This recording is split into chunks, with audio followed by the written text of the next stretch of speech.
I just heard from his team. Right now, he's just in a House Judiciary Committee. He said he'll come right afterwards. So I will just begin the space. And I want to welcome everyone to our first ever space, kind of combining politics and finance with House Representative Ro Khanna and hopefully Representative Gates as well. I'm Unusual Whales, and we're super happy to discuss numerous proposals here that limit congressional stock trading in the U.S. Nicholas will be conducting the discussion today, so let's begin. Hey, everybody. As always, we're excited to have this first debate with Representative Khanna and later on Representative Gates. We also have some journalists, Bryan from Business Insider and Ryan Grimm from The Hill, and we have Noah, the director of Crew. So we do have a set of questions to start off, and I kind of hope for a fluid conversation here. If those of you in the audience have questions related to the topic, feel free to DM me or Unusual Whales here on Twitter so we can ask them. And speakers, if you want to pin something at the top to let us know you're working on something, please feel free to do so. The only request I have during the duration of the panel today and the discussion is if other speakers are talking, please leave mics muted just to avoid any overlap or echo. Now, with that said, let's jump right into the intros here. So we'll start off with Congressman Ro Khanna, a Democratic California representative, a lawyer from and a politician who previously pushed for an Internet Bill of Rights. He has recently introduced a reform plan that bans stock trading for Congress and spouses, bans Congress from lobbying after being a part of it, introduces 12-year ban lobbyists and PAC donations. Welcome, Representative Khanna. Thank you. Thank you to you and Unusual Whales for doing this. It's great to have Crew on and Ryan Grimm and other journalists, Business Insider, who have been covering this. You know, I think we have a crisis of confidence in our political institutions, and we need bold reform. Most Americans think that the institutions aren't working for them, that they have been corrupted with big money influence. At the heart of that is the work you all have been doing, and many people, to ban stock trading for members and their extended family. But also, in my view, that's just one of the aspects. We need to ban members from becoming lobbyists. You shouldn't be able to sit on the Armed Services Committee and then go work for Raytheon or Lockheed. We need to ban all PAC and lobbyist money contributions to members of Congress and senators. We've got to make sure that we have some term limit so you don't have people there 20, 30 years. I think that creates an incentive for corruption. And we need to have some term limits on Supreme Court justices. So I've pushed for these reforms. People may agree or disagree with a particular one, but what I do think there is bipartisan consensus of in this country is the status quo is not working, and we've got to have restore trust in our political system.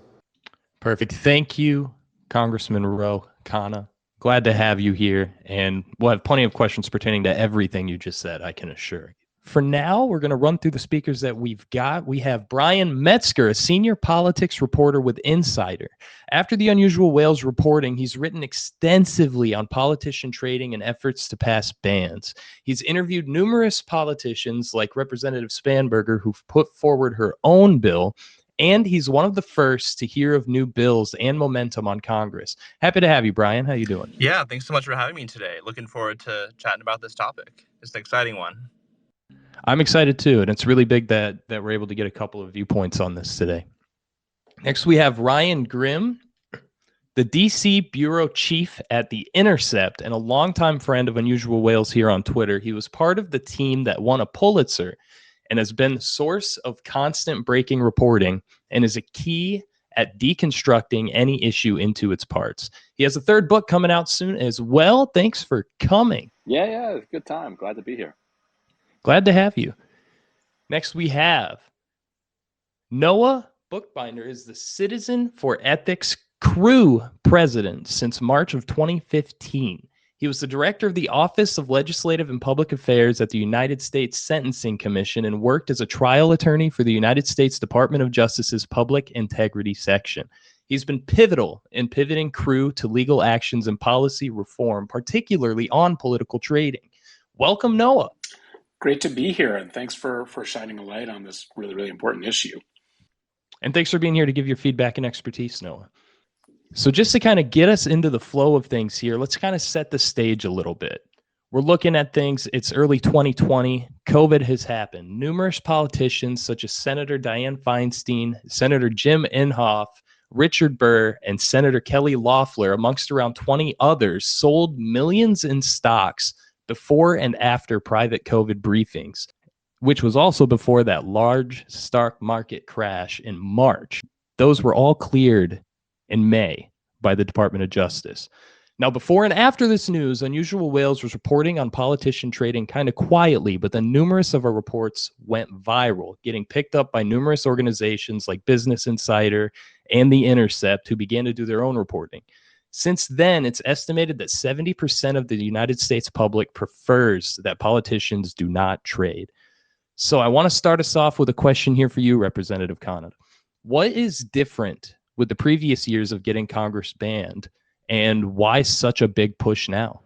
Well, every year that goes by, I think there's less and less trust in Congress. I agree with you that the COVID trading really made this a public issue in a very stark way.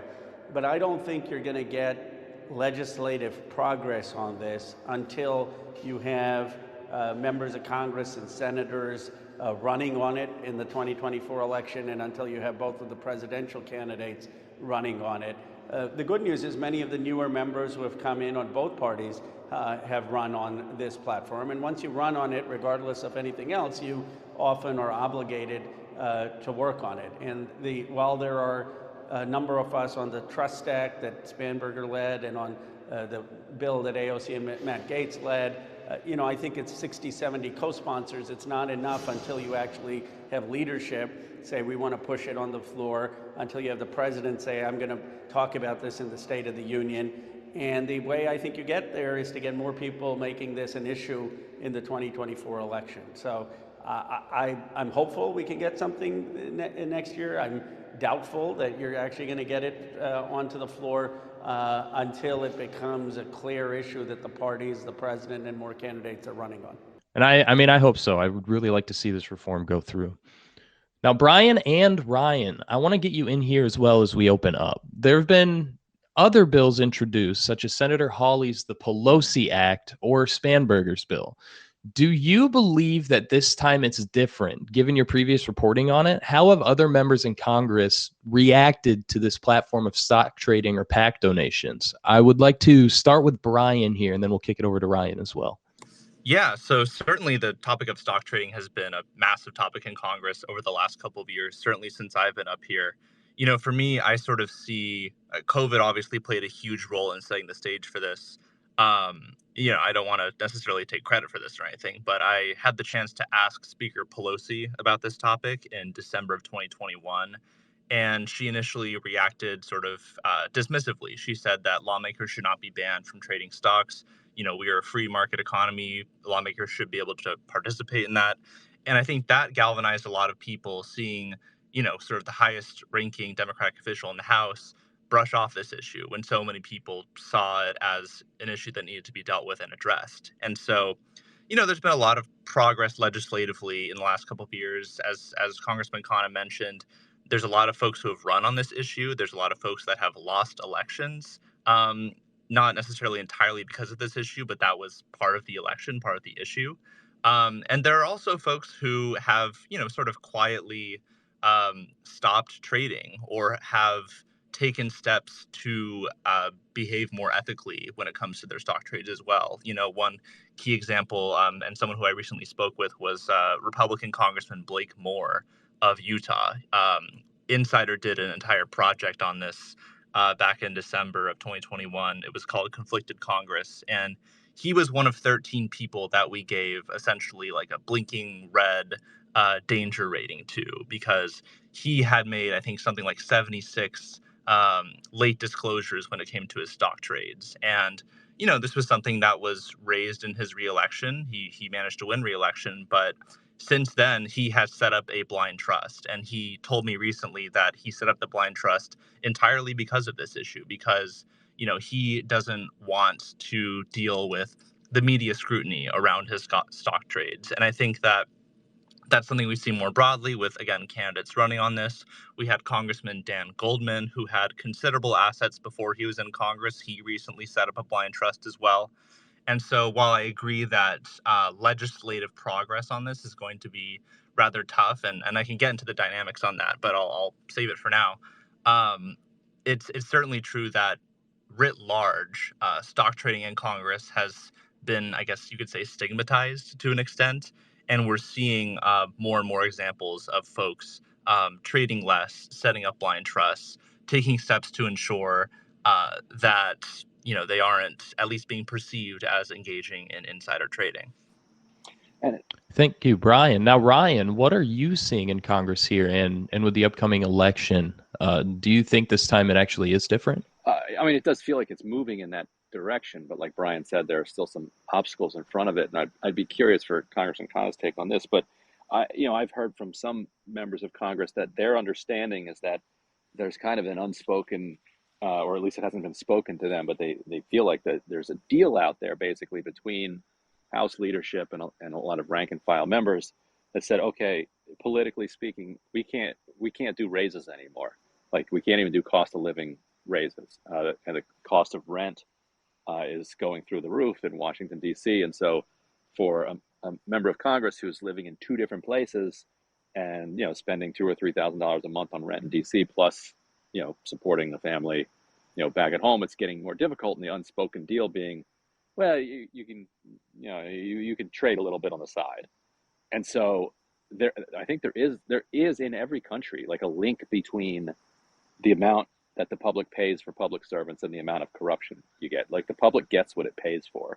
In Florida, for instance, pays its state lawmakers something like $30,000 a year and allows them then to take extra income. And the extra income that they take is from, corporate interests that have, things before the legislature. It's like just wildly, hilariously corrupt and like in just a in your face kind of way, and doing it just to kind of nickel and dime on the salary. But some of that is by design, like the corporate interests like that they can come in and supplement the salaries of those lawmakers. But I think the other element is staff, and particularly chiefs of staff. Chiefs of staff are extremely powerful when it comes to making things move in Congress, and they too are capped. And in some of these bills, they would be barred from trading as well, and so they have every interest in kind of slow walking this. So Congressman Khanna is a lot closer to the ground on all this, so he might. I'm curious for his take on that. As am I. Thank you, Ryan and Bryan. Now, Representative Khanna, I do want to touch a little bit on that stigma of raises that was mentioned in financial conflicts in Congress. And I'd also love to hear your own thoughts about what Bryan and Ryan have said so far and kind of why you feel personally why leadership or the president himself haven't fully taken this up yet. Well, I think you had last Congress, it come very close. I thought we were going to have a vote. You had, because of your advocacy, Ryan's, the crew, many people pushing that we needed to have a vote on it. And then at the end, it got pulled because there were a number of rank and file members from both parties who did not want to have a vote on it. And they went to Steny Hoyer, and Steny Hoyer basically said, look, if it comes to the floor, I'll vote no. And he was speaking not just for himself, but for a group of both of Democrats, but there were Republicans as well who had that. And then Kevin McCarthy campaigned saying he was going to put it for a vote on the floor, but he hasn't now done it. And that's probably because there are 20, 30 members who are at least on his side who are opposed to it, if not more. So I do think it's going to require a higher elevation in the political process. It's 70% are opposed to stock trading, but it's not something yet that has come in the State of the Union. It's not something that is a top agenda item. And so while we build more co-sponsors on this, there needs to be also the political leadership that supports it, which will happen as more and more members run on it, and if it can become part of the party platform, if it can become part of the presidential platform.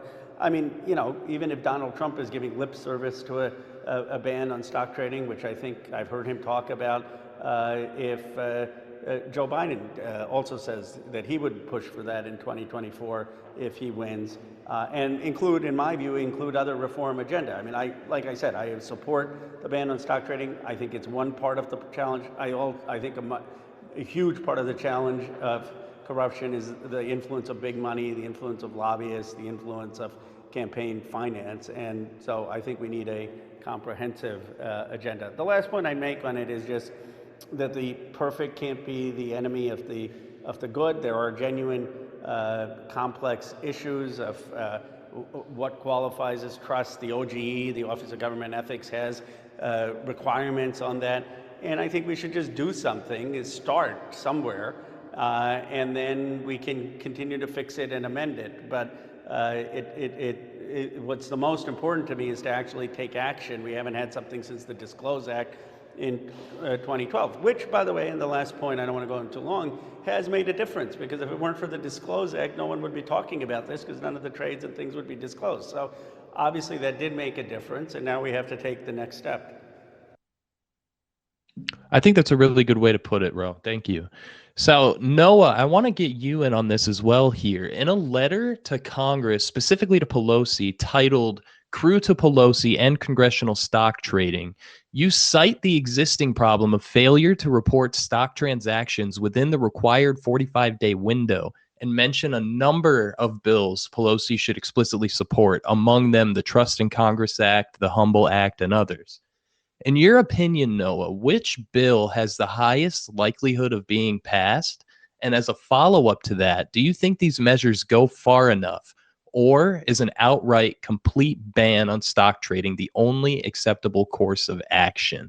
And I'd also love to get your opinions on blind trusts and the problem they have as well, Noah. Sure. Well, I think that at this point, I don't know that we know enough to say which particular bill is going to be the one to get across the line. I think we have a number of bills that have significant support. We have some bills that have bipartisan support. You know, I suspect that Congressman Gates and Congressman Khanna probably don't agree on a whole lot of things, but they do agree on this issue, and you know, that's really refreshing to see. But I think that what is important, as Congressman Khanna said, is, you know, we need to see something pass. But I do think that what passes needs to do a few really central things. One of those is it should be a ban on stock ownership and trading. In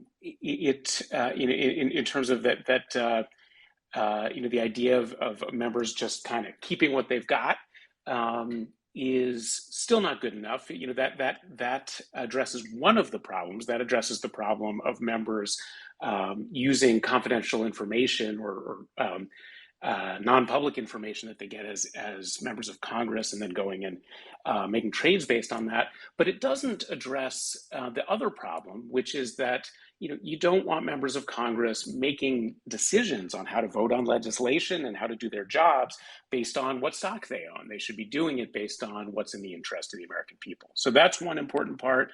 Another important part is that it has to apply to spouses and dependent children, so that you can't have a member of Congress saying, like, I got rid of all my stock, but then you know, turning to a spouse or a kid and saying, here's what you should buy.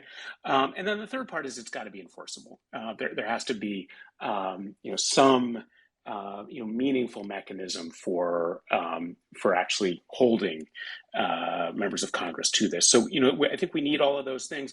As far as a blind trust goes, it sort of comes back to that issue of ownership. You know, that a blind trust which requires a member to put stock in a blind trust, and then that trustee to, in some period of time, sell that stock, and then do whatever, maybe buy more stock, maybe do something different with the money. If that happens, then the member of Congress doesn't know what stock they own, and so they're not going to be they're not going to have that conflict, about potentially having their decisions made based on what stock they own. If that happens, then I think a blind trust is really meaningful and helpful.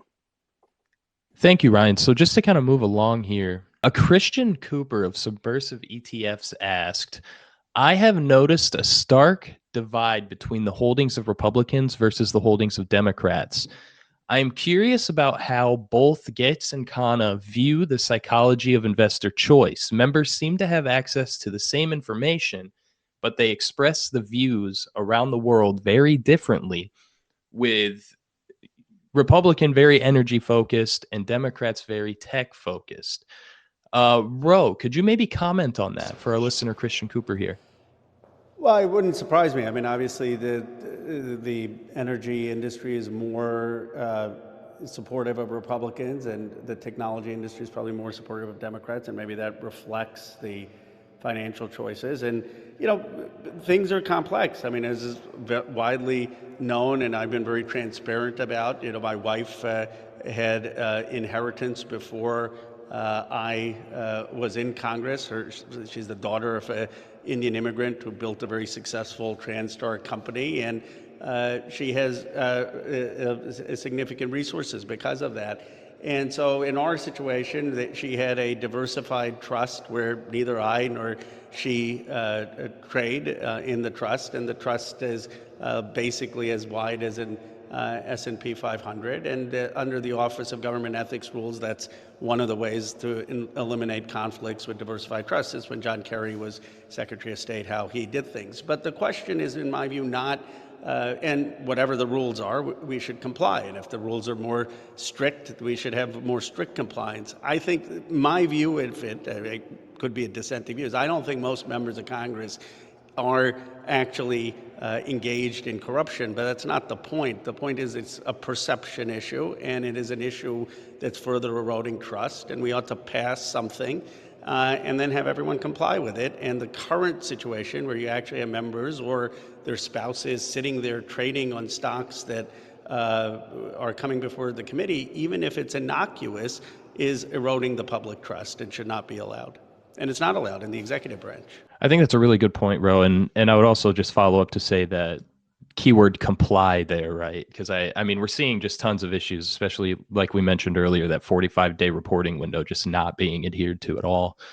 So kind of a follow-up here from what Noah was saying regarding the blind trust. Ryan, I'd love to get your opinions regarding blind trust. Do you think they go far enough, or should they, be fully not allowed, as Noah was suggesting? Do you think perception wouldn't matter regarding blind trusts or spouses trading, given that members could get donation or PAC contributions instead? Well, the most ridiculous blind trust was the one that Joe Manchin had, where he owned a coal company and then kind of had his son be the president of it, and then put the coal company in a blind trust. But it's like, okay, well, you still know that you own a coal brokerage company.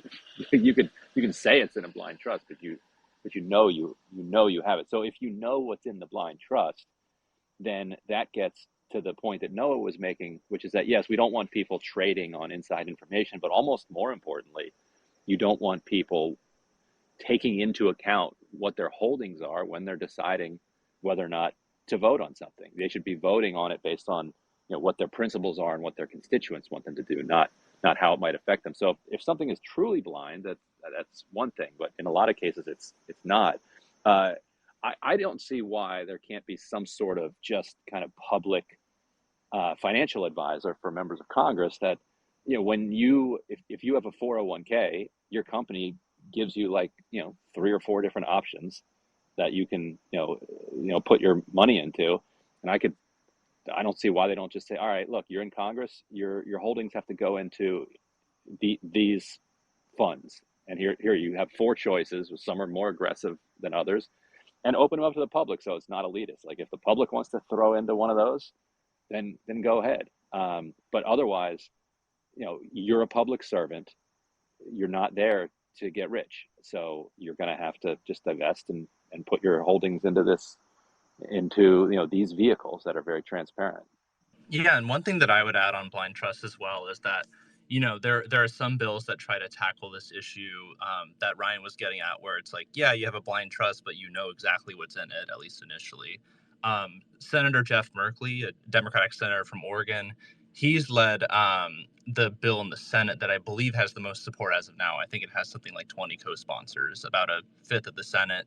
And that bill would require the mandatory sale of the initial assets that are placed into the blind trust. And so, that's at least one way that lawmakers who are working on legislation to address this issue are thinking about that. And some of the other bills might include it as well, but I know that Merkley's is one that definitely does. So kind of a follow-up there, and Bryan or Ryan, please feel free to speak to this as you see able to. Is Congress doing what Manchin was doing with blind trust, making them fully transparent, but still allowing for conflicts? I mean, well, there aren't any rules right now about ownership of anything. So it's not as if there are conflict of interest laws that he would be running afoul of. It's just what you can get away with in front of voters.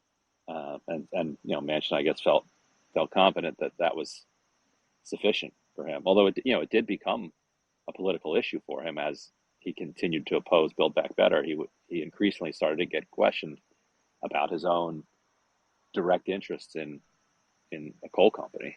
Yeah, and I would add that there's like a number of members of Congress that have blind trusts already. And I guess I would have to profess ignorance on like the details of each particular one. But I think there is some variance there in terms of like how truly blind they are and what that process is. I mean, I will say just generally, like folks talk about how expensive it is to set up a blind trust. It's not like a super easy thing to do. And so I think a lot of folks would prefer, both when they're writing this legislation and if you were just to sort of ask them, they might prefer just to divest entirely rather than having to maintain this sort of unwieldy, expensive thing that might just raise questions in voters' minds anyway.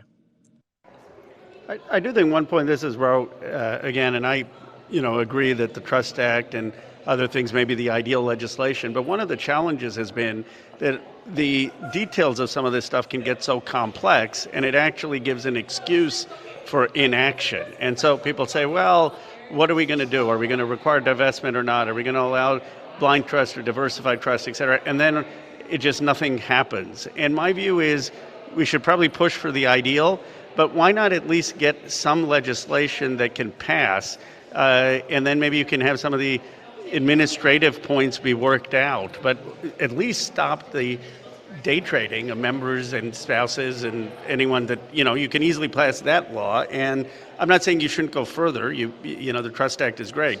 But what I've seen in these committee hearings is that the complexity which actually exists is barring action from going forward. So, Ro, I do want to touch a little bit more on trusts with you there as well. And so I know, Representative Khanna, you have spoken about this before, but it is further important to note that your wife's trust made you the most prolific discloser in 2022. Most of those disclosures reveal a very large and diverse family stock portfolio with all trades registered under your wife or children, both of whom are under the ages of 6.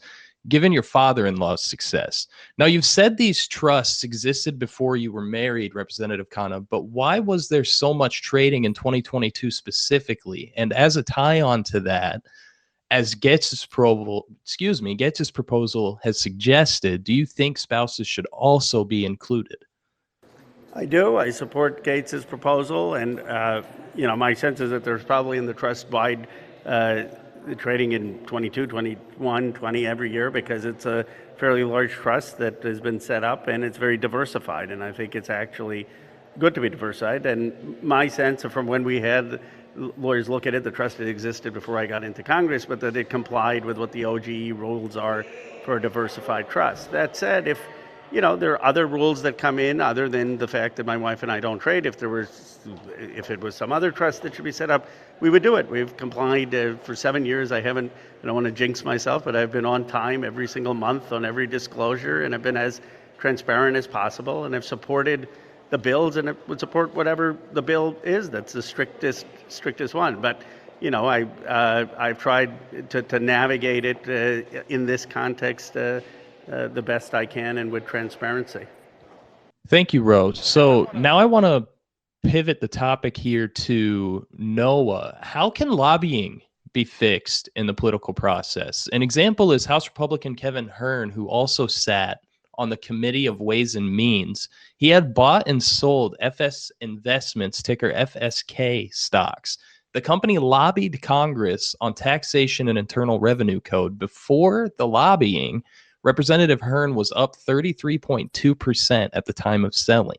These are just, one of many examples. So, Noah, what can be done here in terms of lobbying versus investment in those lobbying companies' portfolios?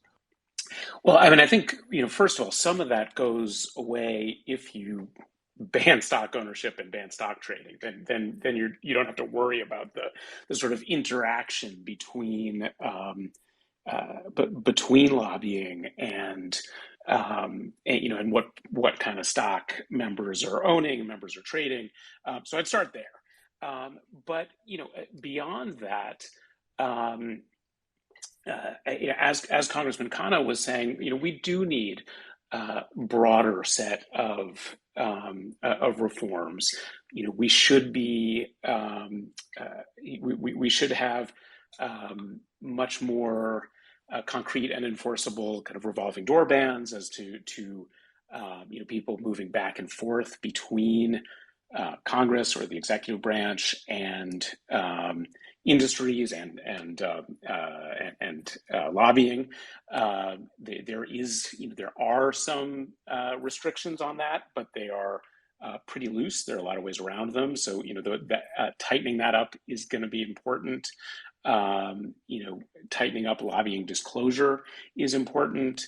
And I also think that as I think both Congressman Khanna and as I think Ryan were getting at, some other ways of really trying to get this under control include, both increasing pay for members and staff so that, we are they're getting adequately compensated for the important work they're doing, and they're not trying to go out there and find other ways to make money, but also taking real steps to reduce all the money that goes into campaigns, because that is, in many ways, even more than lobbying, or very much sort of arm and glove with lobbying. That's an important part of how members of Congress are influenced, is that you have corporations with political action committees and executives giving money to campaigns, but you also have these unaccountable dark money groups, which provide an avenue for companies and wealthy individuals to give a whole lot more money, often without any real disclosure, and then have an opportunity to influence the people that they're giving that money to. So it's got to be sort of a comprehensive package to reduce the ways that money can influence the decisions being made. Putting a real halt to stock trading is just a piece of it, although it's a very important piece, and it's an easier piece than a lot of those other ones. And given that uphill battle that it seemed to be to ban congressional trading, it's kind of harrowing to think that it might be one of the easier first steps. I mean, I think that I've been working on corruption issues for 20 plus years now, and there are a lot of hard issues. I actually don't think this is really one of them. I think that I mean, Congressman Khanna is right that some of the details are tricky, although I think there are good solutions there. But the obstacles are really political obstacles. Is that a lot of members don't want to be restricted in what they do with their money. But as a number of people have pointed out, doing something about congressional stock trading is popular among Democrats, is popular among Republicans, and it's pretty straightforward on the merits. I think that it's really hard to make a principled argument that we should have continued stock trading, and that's part of why I do think actually that It may take a little while, but I think that we're going to get there, and legislation is going to pass. Something like campaign finance, unfortunately, we've been moving in the wrong direction. It's not even that fixing the problem is hard; it's that the law has been getting weaker and weaker. Let's fix this one, which we can. But there are, and I hope we can in the next few years. But a lot of these other issues are unfortunately pretty intransigent, and I think there's going to need to be real public pressure. And a real push to make larger scale ethics reform and democracy reform a priority. Well, thank you. I think it's a lot of really good points to make. So continuing down this topic of lobbying, Ryan, you mentioned lobbying a bit and how Congress itself still benefits from lobbying regardless of conflicts. 2 years ago, Unusual Whales released the first lobbying report showing that lobbying companies, in fact, outperformed non-lobbying companies, both in the average, and they were also more likely to be in congressional portfolios. So, Ryan, what can be done here? I mean, you could ban lobbyists from trading stocks, right? Why not? If you can make them register, then it doesn't seem like a stretch to say, you know what, you also can't, you also can't lobby. A lot of that's where, and Congress kind of knows about this. This is where a lot of the insider trading originates, is that you'll get lobbyists will bring in executives from a company. Those executives or through the lobbyist, the executives will just drop little hints about things that are coming, how their drug trial is doing, how this merger is going, what their strategic vision is for the next couple of weeks, and that information just kind of leaks out during these lobbying meetings. I think, I guess if you could ban it, you could prosecute some of that, and that would probably scare people. But maybe you could just straight up say, look, if you're a registered lobbyist, you also have to put your holdings into this blind or this diversified or whatever trust. Thank you, Ryan. Christian, I see your hand there. Hey, this is Christian. I trade the congressional portfolios, Nancy and Cruz, and I spend a lot of time in this space. I want to talk a little bit about the allocations between Democrats and Republicans and how it intersects with lobbying. If you look at the holdings of conservatives in Cruz, it's vascular disease, it's gambling, it's energy. It's a very different worldview than if you look at what Democrats hold. And I'm wondering if that's a function of worldview or lobbying in general. Anyone on the panel, please feel free to give your input on that my question. quick take would be that, some of it is just baked in. Like, you just believe that if you're a Republican, you believe energy, and that fossil fuel stocks are great. If you're a Democrat, you don't, and you think that clean tech and tech is better. But I think you make an interesting point that Republicans are going to be much more likely to have lots of lobbying meetings with energy companies and energy company executives, and Democrats are more likely to be taking meetings with biotech executives and other tech executives and those sorts of things. So I think it's probably a little of both, but I think you're putting your finger on a disturbing reason that you might have for why there's that divergence. I mean, I would just say I agree with what Ryan said there, but also, really this goes to the heart of the problem, right? That if you have members of Congress buying and selling and owning stock in ways that kind of correspond to their voting, maybe they could argue that means that they're not being influenced because they already had these ideas. But when there becomes this sort of convergence of the positions that they're taking as members and their financial interests, then the American people can't really have faith that they're only making decisions based on what's in the interest of the American people, based on their principles, we should pass one of these bills, pass the Ethics Act or the Bipartisan Restoring Faith in Government Act, some of these really important bills, and then we don't have to be looking at why do some members trade different kind of stocks than other members, which seems to kind of go to the heart of the problem. Yeah, and jumping in there, I would say that the issue kind of cuts the other way as well. I mean, something that Insider did when we put our Conflicted Congress project together, and I would encourage everyone here, if you haven't taken a look at it, just Google Conflicted Congress Insider, and then when you get to that page, go down to the Stories tab, and you can see all the stuff that we've written on this. I mean, we've identified members of Congress who are pushing to restrict cigarettes and vapes, but also invest in tobacco giants. Like, we've identified members of Congress who blast Facebook, but still invest in it. We've identified members of Congress who support environmental initiatives, but still invest in fossil fuel companies. And so, that's sort of the other way it cuts as well. And, I think, echoing Noah's point, this is another reason why banning the practice outright would restore some modicum of faith in government and, frankly, eliminate a headache for those members who then have to answer for why their stock portfolios conflict with their espoused positions on issues. Thank you all. Perfect line of reasoning from all of you. And I mean, I'm learning a lot of good insight from this from you guys, so I can't thank you enough. I want to pivot to you again here, Representative Khanna. You spoke greatly about PACs and lobbying. Can you inform the audience today on some reforms you hope to pass to solve these issues, Representative Khanna?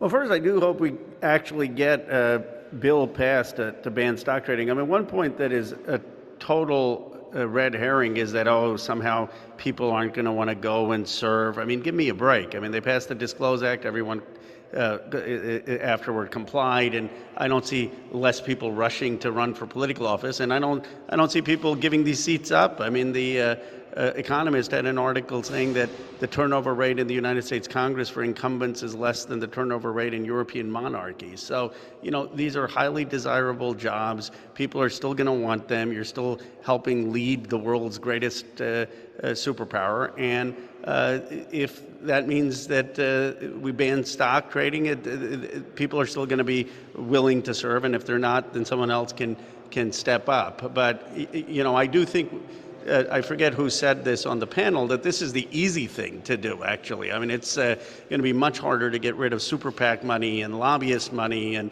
all of the other distortive impacts that are having an impact on the Congress. I'll just tell you, sitting on the Armed Services Committee, and I'm one of the lone votes against the increased defense budget. Now, there's some people who vote for the increased defense budget because of principle. I don't want to say that everyone who votes for it is somehow influenced or corrupt. But you have a situation where the biggest lobbyists on that committee are people who served on that committee. I mean, how is that allowed? How can you be the former ranking member or chair of the committee and then get to lobby and work for Raytheon or Northrop Grumman? And then look at the contributions of people on the committee and where they're getting their funding from. And you'll notice that people on those committees tend to get a lot of funding from the Armed Services Committee. It used to be so sad in Congress that people wanted to get on the Financial Services Committee, not to regulate the financial services industry, but because those committees were seen as big fundraising committees, that you could get on that committee and then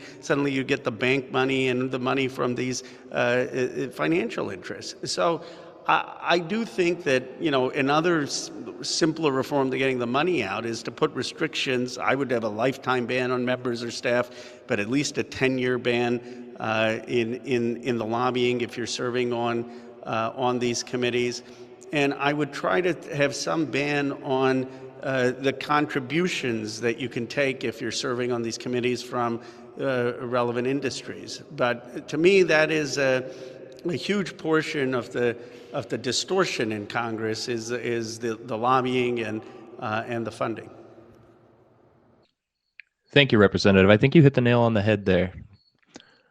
So just to continue speaking of lobbying a bit here, I want to just kind of touch on the rest of the panelists today. Do you have any comments on what's been said so far before I move on to the next question? I just wanted to take a moment to pick up one point that Representative Khanna made, which I think is a really important one, is that this idea that somehow people aren't going to want to serve or want to run, or that they're being asked to sign a vow of poverty or something like that, is just not right. That most Americans are not buying and selling individual stocks. Most Americans have, to the extent that they're lucky enough to have savings, they have that money in commonly traded funds. A lot of people have retirement accounts with publicly available funds, and any member could do that. Those funds have done very, very well in the last couple of years. There's also under most of these pieces of legislation, there's the ability to use a blind trust, as some have pointed out. That can be a little more difficult, a little more expensive. But even if you don't do that, you're just in the same place that 80% of Americans are, and you'll do fine. And so I think that's a really important point to make. And I would also add that if passing this law serves as a screen and some people decide not to serve, that's a feature of the law, not a bug. Like if somebody looked at Congress and said, "Oh, wait a minute, in order to serve, I can't be day trading anymore," then good. That person should not be in Congress. Like it's a radical idea to think of this as public service without irony, but it is. And so if that's how somebody sees it, then they should just continue day trading and leave public service to people who are actually thinking about the public. I could not have said that better myself, Ryan. So now I do want to continue into questions here, and we're going to stay on the topic of lobbying just a little bit longer. Stephen Buyer, a congressman from 93 to 2011, worked for private companies and was charged for insider trading using information gained in his consulting and lobbying work. I'd love your thoughts here, Bryan, on a related phenomena on the active effort currently by some senators to prevent buy-ins by employees and stock issuing companies. An example, 1 in 5 senior federal employees beyond Congress own stock in companies regarding topics that they have say on. Now, Bryan, should federal employees also have stricter rules and regulations, perhaps a new stock act? Yeah, I think that's something that's certainly fair to discuss. I guess is there a particular bill that you're referring to? Not in particular, really, Bryan. Just kind of on that generalized question there. Yeah. I mean, certainly. I mean, I know that Senator Hawley has talked about, the fact that any sort of restrictions on stock trading should apply not just to members of Congress, but like staff who are in positions in the executive branch where they have say over decisions that could have an impact on their stock portfolio. And so I think that's certainly something that's worth looking at. I think that would probably be a harder lift politically and legislatively than enacting a ban on members, simply because members are kind of an easier target. They're easier to identify. They, unlike employees, face re-election every few years. But I think that's something that there's certainly some openness to that. Thank you, Bryan. Noah, have you seen any efforts regarding federal employees and staff as well, or should we really just be focused on Congress for now? I mean, one of the reasons that we've been focused on Congress is that there actually are presently more rules governing the executive branch than there are governing Congress. People can do whatever they want.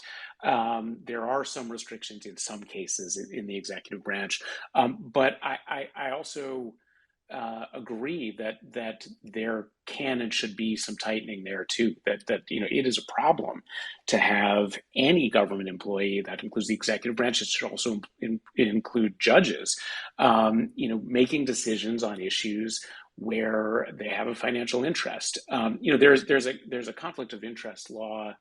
There are criminal conflict of interest laws that can come in extreme cases, but we shouldn't get anywhere near that point. We shouldn't have even the appearance of conflicts of interest. And so, I do think that tightening the law all across the government makes a lot of sense and is important. Thank you, Noah. Does anybody have any other comments on what Noah just said before I move along? So one last point I want to make regarding PACs. Representative Khanna, you've been kind of at the forefront of the mission to take no money from PACs. Can you explain why this is, and are there other members following suit there? Looking at our own data, we saw 2023 had significant PAC formations and campaign donations as we headed into an election year. Well, there are 2 points to this. One is not taking PAC money for your own campaigns, and this is something that Obama actually, when he ran for president, didn't take any PAC or money or lobbyist money, and we've actually gone backwards from that moment. Now, I acknowledge that, I come from a district that has a lot of resources in Silicon Valley, and so it's easier for me to take a pledge saying I'm not going to take PAC money and lobbyist money, but which is why we need to, in my view, democratize the access to campaign finance. And some of us have pushed this idea of democracy dollars, that every voter should be also have a donor up to $100 so that you can actually dwarf all the private spending. But the corrupting influence of the PAC money is you can raise about $1 million sitting without doing anything as a member of Congress, and you're sitting on these committees, and the key interest groups will bundle up $10,000 PAC contributions from the relevant companies, and you have a breakfast that raises $100,000. It's hard to think that that's not going to, in some way, color your worldview, if just by the mere fact that you're spending so much time with those individuals. And then to top that off, you've got big money that's coming in separate from the PACs, is these independent expenditures where you've got millions and millions of dollars coming in to influence elections. I've said the Democratic Party should have a rule for our side that at least in primaries, we should have a DNC ban on super PAC spending, and that should be frowned on in any primary, whether it's congressional, Senate, presidential. We shouldn't have that kind of corrosive influence and then still expect that we're going to be for the working class. The last point I'd make on this is, you remember when Donald Trump was on the debate stage and he basically said, look, I'll tell you how the system works. Everyone's corrupt. I used to pay off the politicians. I used to make these contributions. I'll tell you exactly how it works. When you have a system where people think that it's not working and it's corrupt and everyone's part of the system, it gives rise to people coming into politics who may be engaged in demagoguery or who may be anti-politics. And I think that if you're a progressive, if you believe as I do, that government has a role to play and we want to do big things, you've got to clean up the system. And this has to be a much higher priority for the Democratic Party. And I was shocked. I mean, maybe it was because of unusual whales when you tweeted out my speech, but just these simple points, even Republicans agreed with a lot of the reform agenda. So it's actually something that could bring the country together. Yeah, and I think having that bipartisan support obviously is really key. So it's nice to see support for the notion from both sides, because we all know that that's not something we can really take for granted. I want to get to a listener question here quick. A listener asked us about the Senator Menendez situation, particularly how he allegedly accepted gold bars for Egypt. He's just said that he will not resign, per Senator Manchin. Now, Representative Khanna, do you have any thoughts on the Menendez situation at all that you'd like to share with the listeners? And then I would also like to get the panel thoughts. Well, he should resign. I mean, his own senators from that state and his own congresspeople have called on him to resign. Obviously, he's entitled to the presumption of innocence, but the facts and allegations are pretty shocking, and that doesn't entitle you to be a United States senator. He'll have his day in court. But again, these are the types of things that really corrode trust. I guess the only point I will make that gives and then I do have to get to a hearing, so this will probably be I have to jump off, and I've enjoyed this, but I hope the people here don't get discouraged. And the reason I say that is, all of your efforts have brought so much more transparency to the political process, and we're certainly far more transparent in terms of what we're required of Congress today than 100 years ago, when there were, when probably the Menendez type of scandal was not even news, and there's a lot more transparency now, and then this next generation, I think, is going to have zero tolerance for it. And the fact of what you're doing is making a difference. It's making a difference on the bills of stock trading, and the co-sponsorships on these bills has gone up. It's making a difference in terms of the impact of disclosure, and it's making a difference on behavior of politicians, even if the legislation doesn't happen. So I believe what you're doing is actually incredibly important to democracy and restoring trust. And holding people accountable. And I'm certainly not perfect. No one in Congress is perfect. But you either have to, in this country, be on the side of trying to change things and reform, or we're going to have a further erosion of our democracy. And I appreciate what you're doing and look forward to further conversations.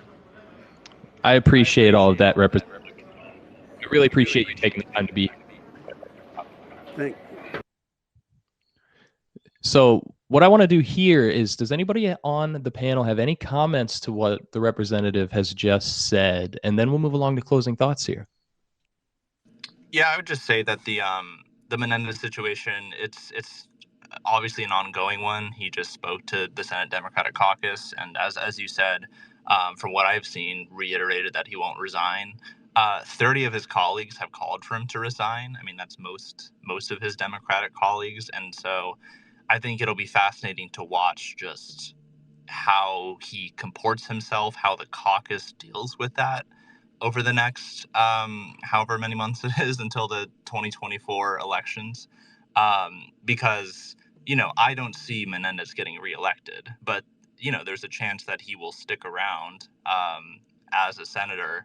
And I'm sure he's going to remain under tight scrutiny and, perhaps end up being something of a pariah. So definitely a situation that I'll continue to monitor, and I think we all will.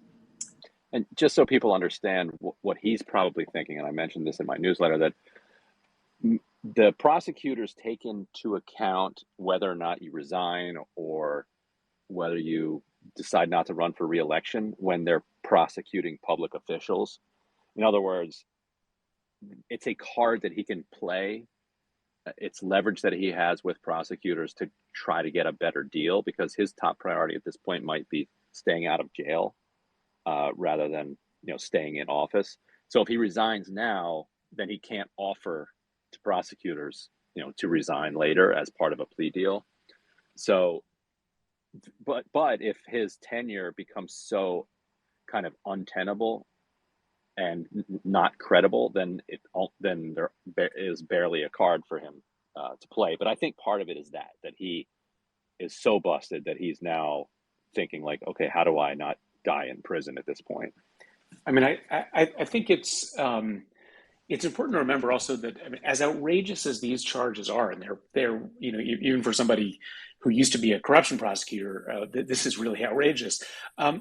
But it's important to remember that this is not the first issue that Senator Menendez has had. He was previously indicted that for bribery, for corruption. That case ended in a hung jury, and after that, the Senate Ethics Committee found. And the Senate Ethics Committee is sort of, unfortunately, kind of notorious for not doing a whole lot. But in that case, it did find serious misconduct by Senator Menendez. Now it appears he's gone and kind of done the same thing again. And so I think it's crystal clear that he needs to resign. I do think that, one thing to note is Senator Menendez has been dogged by allegations of conspiracy for years and years and years. He's always been stubborn. He's never, sort of backed down. Plus, there's that additional factor that Ryan mentioned of potential sort of legal self-interest. But what is different this time is that his colleagues are not sticking with him, which is different from the last time around. And so you heard Congressman Khanna saying he should resign. The rest of the New Jersey delegation has come out and said that, and that may make it harder for him to stay, even if he wants to. And I do think that, going back to also what Congressman Khanna said, an important reason for him to resign is that I do think the American people, it's very, very dangerous if the American people lose all faith in government. And there are a lot of good public servants out there trying to do good work, but every time there's an instance like this, it does damage people's faith in government. And for him to step aside would be a very small sort of first step in potentially reversing that. I think passing legislation on stock trading and stock ownership would be a somewhat bigger preliminary step toward. Perfect. Thank you all for your comments there. So what I want to do real quick here at the end is I just want to run through the whole panel, and please plug anything that you might have coming out that you're working on or something that you just worked on. And I just love to hear your closing thoughts here as a whole before we wrap up. Let's start with Bryan here. Yeah, I guess I would just say that, this is something that obviously there's a lot of stuff going on in Congress at the moment. We've got Biden impeachment. The first hearing was today.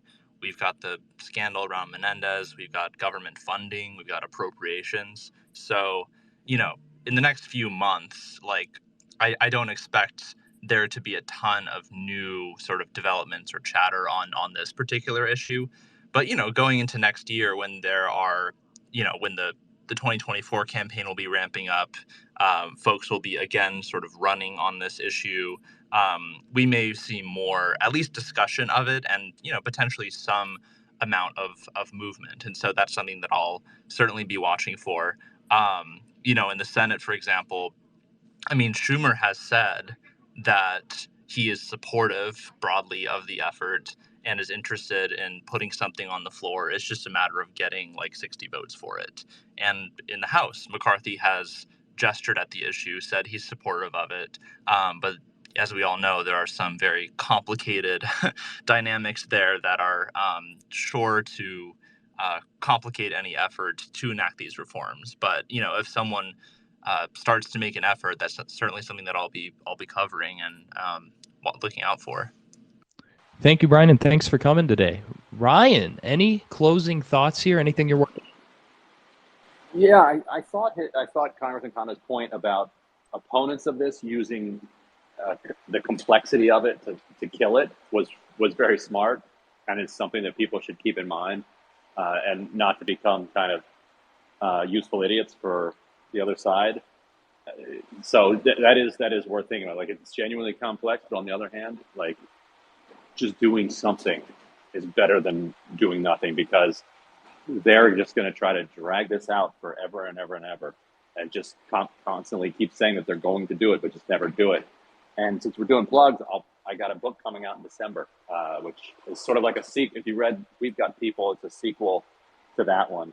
It's got out on December 5th. It's called The Squad. It's about basically burning the squad since my last book. So that's what I would plug. Definitely be on the lookout for that, folks. Ryan's a really good writer, as is Bryan, as is Noah.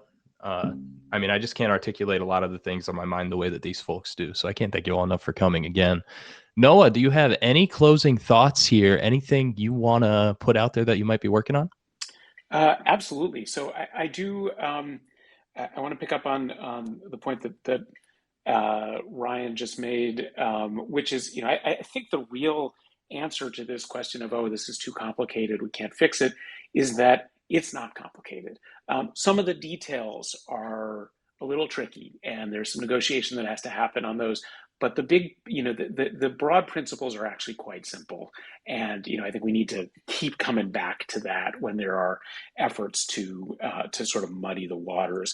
As far as other work that we're doing at Crew, one thing that I would just highlight, I think for folks who are particularly interested in this issue is that at the same time that we're working with members of Congress on legislation to ban stock trading and stock ownership, we're also hard at work on judicial ethics, and that's something that's been getting a lot of attention.